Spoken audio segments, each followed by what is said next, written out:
नमाज का टाइम हो गया। अल्लाह के नबी ने सहाबा से कहा कि जूता पहन करके नमाज पढ़ लो। पता चला कि अगर जूता पाक साफ हो और सफ़र के हालात हों, जंगल वगैरह का मामला हो और जूता उतारने में दिक्कत की बात हो तो जूता पहन करके भी नमाज पढ़ सकते हैं। अल्लाह के नबी जूता पहन के नमाज पढ़ने लगे, सहाबा भी पीछे जूता पहन करके नमाज पढ़ने लगे। नमाज के दौरान अल्लाह के नबी ने अपने जूते उतार दिए। सहाबा ने देखा अल्लाह के प्यारे नबी ने अपने जूते उतार दिए, सहाबा ने भी फौरन अपने जूते उतार दिए। जब अल्लाह के प्यारे नबी ने सलाम फेरा, आपने पूछा मा हमलकुम अला इल्काई निआलिकुम, ऐ मेरे सहाबा, मैंने तो जूते इसलिए उतारे क्योंकि जिब्रील अलैहिस्सलाम ने आकर के मुझको बताया था कि मेरे जूते में गंदगी लगी है, इसलिए मुझे जूता उतारना पड़ा। ऐ मेरे सहाबा, तुमने जूता क्यों उतारा? सहाबा ने कहा, ऐ अल्लाह के नबी, रअयना का लबिस्तन आलका, हमने देखा कि आप जूता पहन करके नमाज पढ़ रहे हैं, हम भी जूता पहन करके नमाज पढ़ने लगे। हमने देखा आपने जूते उतार दिए, हमने भी जूते उतार दिए। हम तो आपकी पैरवी करने वाले, हम तो आपकी इत्तिबा करने वाले और आपके नक्शे कदम पर चलने वाले हैं। आपने जूता उतारा, हमने उतार दिया, आपने पहना, हमने पहन लिया। ये है मोहब्बत रसूल। मोहब्बत रसूल ये है कि नबी ने जहां जूता उतार दिया वहां जूता उतार दिया जाए, और नबी ने जहां जूता पहन लिया वहां जूता पहन लिया जाए। सहाबा ने इसको मोहब्बत रसूल समझा है मेरे प्यारे साथी। और रबीउल अव्वल का महीना, अगर एक तरफ नबी की पैदाइश का महीना है तो दूसरी तरफ नबी की वफात का महीना है। अगर इस्लाम में किसी की पैदाइश की खुशी है तो फिर किसी की मौत का गम भी होना चाहिए। लेकिन इस्लाम इन सब फुजुलियात से पाक है मेरे प्यारे साथ।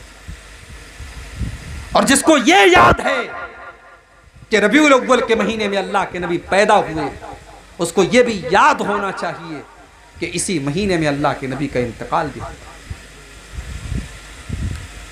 अच्छा, आपको यह पता है रबीउल अव्वल के पहले कौन सा महीना आता है? आप लोग बताइए, कौन सा महीना आता है रबीउल अव्वल के पहले? मालूम है? जनवरी, फरवरी, मार्च, अप्रैल सबको आता है। इस्लामी कैलेंडर के 12 महीनों का नाम भी हमें और आपको नहीं पता। वज़ा में तुम हो नसारा तो तमद्दुन में हुनूद, ये मुसलमान है जिन्हें देख के शर्माए यहूदी। आज के मुसलमान को इस्लामी 12 महीनों के नाम भी नहीं पता। अगर पूछा जाए कि इस्लामी कैलेंडर का पहला महीना कौन है तो बहुत सारे लोग ये भी नहीं बता पाएंगे पहला महीना कौन सा है। रबीउल अव्वल के पहले महीना कौन सा आता है? सफर का। सफर की आखिरी तारीख थी, 28 या 29 तारीख थी। एक अंसारी साहबी के जनाजे में अल्लाह के नबी गए हुए थे। जनाजे से आप लौट रहे थे, आपके सर में शदीद दर्द शुरू हुआ। आप जब घर पर तशरीफ लाए, आपने अम्मा आयशा से फरमाया, आयशा वारासाहु, मेरे सर में बहुत तेज दर्द हो रहा है। अम्मा आयशा ने फरमाया, अय अल्लाह के नबी, आज तो मेरे सर में भी बहुत ज्यादा दर्द हो रहा है। आपने फरमाया, आयशा लौ मुत्ती कबली लगसलतुकी व कफ़नतुकी। अय आयशा, चलो एक वादा तुमसे करता हूं, अगर तुम्हारी मौत मुझसे पहले हो गई, तुम दुनिया से मुझसे पहले चली गई, तुम्हारा इंतकाल हो गया, तो अय आयशा, मैं तुम्हें गुस्ल दूंगा और मैं तुम्हें कफनाऊंगा। मैं अपने हाथों से तुम्हें गुस्ल दूंगा और अपने हाथों से कफनाऊंगा। अम्मा आयशा ने फरमाया, अय अल्लाह के नबी, आप तो यही चाहते हैं मैं मर जाऊं और आप मेरी जगह कोई सौतन ले आएं और मेरे घर में किसी दूसरी औरत को ला करके बसाएं। आपने अम्मा आयशा के साथ हंसी मजाक भी किया, लेकिन मेरे प्यारे साथियों, यही दिन था जिस दिन से अल्लाह के नबी की बीमारी का आगाज हुआ, आपके मर्जुल मौत का आगाज हुआ। और इस बीमारी के अंदर आप 13-14 दिन तक मुब्तला रहे और 12 रबीउल अव्वल को आपका इंतकाल हुआ। 13-14 दिन तक आप बीमार थे। बीमारी बढ़ने लगी, उसी बीमारी के आलम में मदीना से 10 किलोमीटर दूर शुहदाए ओहद का कब्रिस्तान है। अल्लाह के नबी मदीना से 10 किलोमीटर दूर शुहदाए ओहद के कब्रिस्तान पर जाते हैं और वहां खड़े होकर के उनके लिए दुआ करते हैं, या एक रिवायत के मुताबिक वहां खड़े होकर के जनाजे की नमाज पढ़ते हैं। 8 साल के बाद जंग ओहद हुई है सन 2 हिजरी में। अल्लाह के नबी 8 साल के बाद जाकर के शुहदाए ओहद के लिए दुआए मग़फ़िरत करते हैं या जनाजे की नमाज पढ़ाते हैं। हदीस के अल्फाज हैं, अल्लाह के नबी ऐसा क्यों करते हैं? क्योंकि अल्लाह के नबी शुहदाए ओहद से अलविदा कह रहे थे और उनको ये बताने की कोशिश कर रहे थे कि ए ओहद में शहीद होने वाले मेरे सहाबा, मैं जल्द ही तुम्हारे पास आने वाला हूं, मैं भी अल्लाह के पास आने वाला हूं।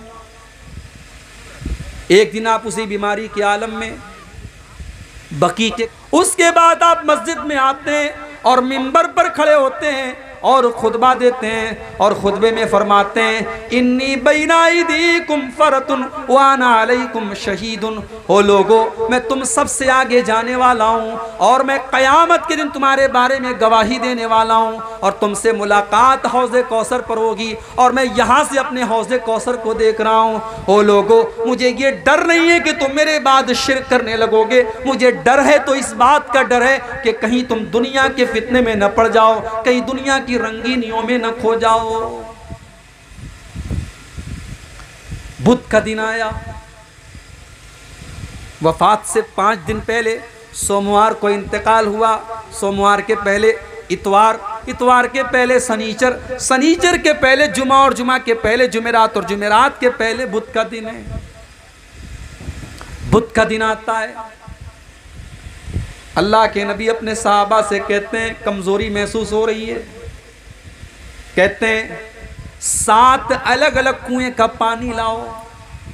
7 अलग अलग कुएं का पानी लाया गया। अल्लाह के नबी ने गुस्ल किया। गुस्ल करने के बाद आपने अपने सर के ऊपर पट्टी बांधी और मस्जिद में तशरीफ लाए और ज़ोहर की नमाज आपने पढ़ाई। ज़ोहर की नमाज पढ़ाने के बाद आपने खुतबा दिया और उस खुतबे में आपने फरमाया, इन्नल्लाह खय्यरा अब्दन बैना यख्तार मा इंदहु व बैना ज़हरति दुनिया। अल्लाह ताला ने अपने एक बंदे को ये ऑप्शन दिया, ये चॉइस दी कि चाहो तो दुनिया की जीनत को ले लो, दुनिया की दौलत को ले लो, दुनिया की कुछ ज़िंदगी ले लो और चाहो तो मेरे पास आ जाओ। अल्लाह के उस बंदे ने अल्लाह के पास जाने को पसंद किया और अल्लाह का वो बंदा अल्लाह के पास जाने के लिए तैयार हो गया। अभी नबी ने इतना ही कहा था, सहाबा का मजमा बैठा हुआ है, अबू बकर सिद्दीक भी बैठे और अबू बकर सिद्दीक की आंखों से आंसू बह रहे हैं और अबू बकर सिद्दीक कहते हैं, फदैना कभी आबाइना व उम्महातिना। अय अल्लाह के नबी, हमारे माँ बाप आपके ऊपर कुर्बान, हमारे माँ बाप आपके ऊपर कुर्बान। सहाबा हैरान है कि ये अबू बकर रो क्यों रहे हैं, अबू बकर की आंखों से आंसू क्यों बह रहे हैं और अबू बकर बार बार ये क्यों कह रहे हैं कि अय अल्लाह के नबी, हमारे माँ बाप आपके ऊपर कुर्बान हो। सहाबा कहते हैं, हमको ये बात बाद में समझ में आई कि अल्लाह के नबी तो अपनी ही बात कर रहे थे कि अल्लाह ताला ने मुझको ये चॉइस दी है कि चाहे तो दुनिया में कुछ और दिन मैं ज़िंदगी गुजार लूँ और चाहूँ तो मैं अपने रब के पास चला जाऊँ। और अल्लाह के नबी ने दुनिया में और रहना गवारा नहीं किया और अपने रब के पास जल्दी से जल्दी जाना गवारा कर लिया। अल्लाह के नबी ने अपने रब के पास जाना गवारा कर लिया। आप चाहते तो दुनिया की कुछ और ज़िंदगी आपको मिल सकती थी, मगर आपने दुनिया की ज़िंदगी को पसंद नहीं किया, आपने अपने रब के पास जाना गवारा। जब आपने अबू बकर सिद्दीक को रोते हुए देखा, आपने कहा, अबू बकर तुम रो मत, ला तब की अबा बकर, ने अबू बकर तुम रोना नहीं, इन्न मिन अमन नासी अलैया फी सोबतिही व मालिही अबू बकरिन, मेरे ऊपर सबसे ज़्यादा अगर किसी का एहसान है, किसी ने अपने माल के ज़रिए और अपनी जान के ज़रिए सबसे ज़्यादा किसी ने मेरा साथ दिया है तो अबू बकर ने दिया है। ओ लोगो, अबू बकर मेरा सबसे मोहसिन है, सबसे ज़्यादा इसका मेरे ऊपर एहसान है। अगर मैं दुनिया में किसी को अपना खलील बनाता तो अबू बकर को बनाता, लेकिन इस्लाम की जो मोहब्बत है और इस्लाम का जो भाईचारा है वही काफ़ी है। मेरा खलील तो सिर्फ और सिर्फ अल्लाह ताला है। अगर मैं दुनिया में किसी को खलील बनाता तो अबू बकर को बनाता। उसके बाद आपने ये भी फरमाया कि मस्जिद में जितने दरवाजे हैं सारे दरवाज़ों को बंद कर दिया जाए, सिर्फ अबू बकर का दरवाज़ा खोले रखा जाए, अबू बकर के दरवाजे को बंद न किया जाए। ये अल्लाह के नबी की आखिरी स्पीच थी, आपकी आखिरी तकरीर थी मेरे प्यारे साहब। अच्छा, अल्लाह के नबी को एहसास हो गया था कि मैं दुनिया से जाने वाला हूं। सन 10 हिजरी तक इस्लाम मुकम्मल हो चुका था। इस्लाम के सारे अहकाम पर अल्लाह के नबी अमल कर चुके थे। सिर्फ एक चीज बाकी थी, आपने हज नहीं किया था। जब अल्लाह के नबी ने हज किया तो हज के दौरान बार बार आप अपने सहाबा से कहते थे, खुजू अन्नी मनासिककुम, ओ मेरे सहाबा तुम मुझसे हज के अरकान सीखते चले जाओ। लाल्ली लाल्काकुम बादा आमी हाजा, हो सकता है कि आइंदा साल मेरी मुलाकात तुमसे ना हो सके, हो सकता है कि आइंदा साल तुम अपने नबी को ना देख सको, इसलिए ऐ मेरे सहाबा मुझसे हज का तरीका सीखते चले जाओ। मुआज इब्ने जबल रज़ी अल्लाह ताला अन्हु को अल्लाह के नबी यमन भेज रहे थे। मुआज इब्ने जबल ऊंट के ऊपर सवार हैं और अल्लाह के नबी पैदल चल रहे हैं, और आप मुआज इब्ने जबल को नसीहत कर रहे हैं, उनको समझा बुझा रहे हैं। समझाते समझाते और नसीहत करते करते अल्लाह के प्यारे नबी मुआज इब्ने जबल से कहते हैं, ऐ मुआज असा अल्लाह तलकानी बादा आमी, ऐ मुआज हो सकता है कि आइंदा साल जब तुम मदीना आओ तो तुम अपने नबी से मुलाकात न कर पाओ। हो सकता है कि आइंदा साल जब तुम मदीना आओ तो अपने नबी की कब्र को तुम देखो। मुआज इब्ने जबल फूट फूट के रोने लगे। मुआज इब्ने जबल रोने लगे अपने नबी की जुदाई के बारे में सोचकर कि मुझे अपने नबी से जुदा होना पड़ेगा। हजरत मुआज इब्ने जबल की आंखों से आंसू आ गए। जुमेरात का दिन आया, वफात से 4 दिन पहले जुमेरात का दिन आया। अल्लाह के प्यारे नबी ने सहाबा से कहा, कागज और कलम लाओ, मैं कुछ लिख कर दे देता हूं। कागज और कलम लाओ, मैं कुछ लिख करके देता हूं, ताकि कोई मेरे बाद तुम्हारे अंदर गुमराही न पैदा हो। सहाबा में इख्तिलाफ हो गया। कुछ सहाबा ने कहा, अगर अल्लाह के नबी कलम और कागज़ मंगवा रहे हैं तो हमें दे देना चाहिए, हो सकता है कोई इम्पोर्टेंट बात लिखनी हो। कुछ सहाबा ने कहा, नहीं, इस्लाम मुकम्मल हो चुका है, हमारे पास कुरान भी मौजूद है, अगर कोई इम्पोर्टेंट बात होती तो अब तक अल्लाह के नबी बता चुके होते, इसलिए आप बीमार हैं, आपको तकलीफ़ न दिया जाए और कागज़ कलम न लाया जाए, आपको और ज़्यादा तकलीफ़ में न डाला जाए। जब बहुत ज़्यादा इख्तिलाफ होने लगा, अल्लाह के नबी ने सहाबा से कहा, ओ लोगों यहाँ से चले जाओ। आपने सहाबा को वहाँ से हटा दिया। आखिरी नमाज जो अल्लाह के नबी ने पढ़ाई है, आखिरी नमाज आपने मगरिब की पढ़ाई है। इशा की नमाज का टाइम आया, हजरत बिलाल ने अजान दे दी। अजान देने के बाद आए और कहने लगे, ऐ अल्लाह के नबी नमाज का टाइम हो चुका है, चल करके नमाज पढ़ाइए। अल्लाह के नबी बहुत कमज़ोरी महसूस कर रहे थे। आपने कहा, ऐ बिलाल, मैं जब तक गुस्ल नहीं कर लूँगा, मैं नहा नहीं लूँगा, मैं नहीं आ सकता, कमज़ोरी है मेरे अंदर। आपने पानी मंगाया, एक टब के अंदर पानी लाया गया।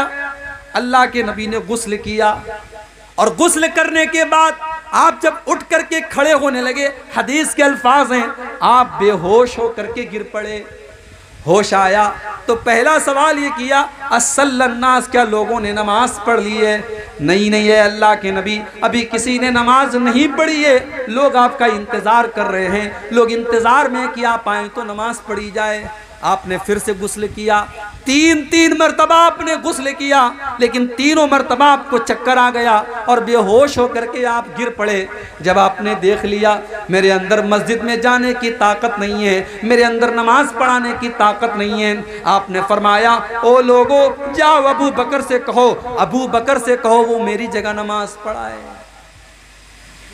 अम्मा आयशा कहती हैं मैं डर गई, मैं सोचने लगी अगर अल्लाह के नबी की जगह मेरे बाप मुसल्ले पर खड़े होंगे और अल्लाह के नबी को कुछ हो गया तो हो सकता है कि लोग मेरे बाप पर उंगली उठाएं कि इसने नबी की ज़िंदगी में नबी के मौजूदगी में नमाज पढ़ाई थी। तो मैंने बहाना करने की कोशिश की, मैंने कहा अल्लाह के नबी मेरे बाप से नमाज न पढ़वाइए, मेरे वालिद बड़े कमज़ोर दिल के हैं, मेरे वालिद हो सकता है कि नमाज में रो पड़े और अल्फाज उनकी ज़ुबान से न निकलें, अय अल्लाह के नबी किसी और को इमाम बना दीजिए। अल्लाह के प्यारे नबी ने फरमाया ऐ आयशा या बल्लाहु वल मोमिनूना इल्ला अबा बकरिन, अल्लाह ताला को और ईमान वालों को अबू बकर के अलावा कोई मंजूर ही नहीं है, नमाज अगर पढ़ाएंगे तो अबू बकर पढ़ाएंगे।